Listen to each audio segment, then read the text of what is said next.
দেশের প্রথম নারী প্রধানমন্ত্রী এবং আপসহীন নেত্রী হিসেবে পরিচিত বিএনপির চেয়ারপারসন বেগম খালেদা জিয়ার বর্ণাঢ্য রাজনৈতিক জীবন ও গণতান্ত্রিক সংগ্রামের ইতিহাসকে শ্রদ্ধার সাথে স্মরণ করছে জাতি। ১৯৮১ সালে স্বামী রাষ্ট্রপতি জিয়াউর রহমান নিহত হওয়ার পর চরম শোক সামলে দলের হাল ধরেন তৎকালীন গৃহবধূ খালেদা খানম। পরবর্তীতে স্বৈরাচার এরশাদ বিরোধী দীর্ঘ ৯ বছরের আন্দোলনের সামনে থেকে অকুতোভয় নেতৃত্ব দিয়ে তিনি আপসহীন নেত্রী উপাধি লাভ করেন এবং জনগণের প্রত্যক্ষ ভোটে নির্বাচিত হয়ে ৩ বার দেশের প্রধানমন্ত্রীর দায়িত্ব পালন করেন।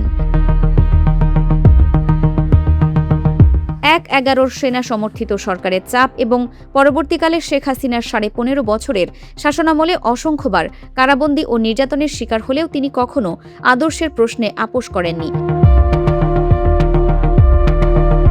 রাজনৈতিক এই দীর্ঘ পরিক্রমায় স্বামীর হত্যাকাণ্ড, বড় ছেলে তারেক রহমানের নির্বাসন, ছোট ছেলে কোকোর অকাল প্রয়াণ এবং বাড়ি থেকে উচ্ছেদের মতো চরম পারিবারিক শোক ও ট্র্যাজেডিও তাকে দমাতে পারেনি। কারাবন্দী অবস্থায় চরম অসুস্থতার মাঝেও তাকে পরিকল্পিতভাবে উন্নত চিকিৎসা থেকে বঞ্চিত করা হয়।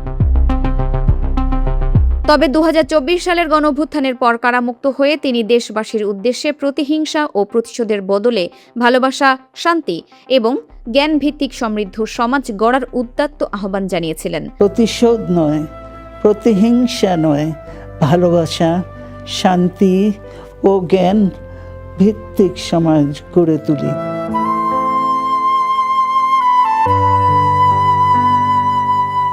আজীবন গণতান্ত্রিক লড়াইয়ের পর গত ২০২৫ সালের ৩০ ডিসেম্বর চিকিৎসাধীন অবস্থায় শেষ নিঃশ্বাস ত্যাগ করেন অকুতোভয় এই রাজনীতিক। দেশের গুরুত্বপূর্ণ রাজনৈতিক ঘটনা প্রবাহ ও জাতীয় সব খবরের নিয়মিত আপডেট পেতে dinajpurtv.com এর সাথে যুক্ত থাকুন।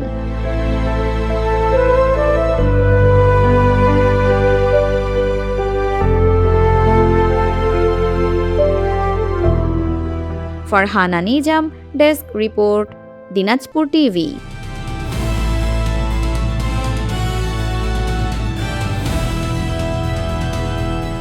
দিনাজপুর টিভি মানুষের জীবনের কথা বলে।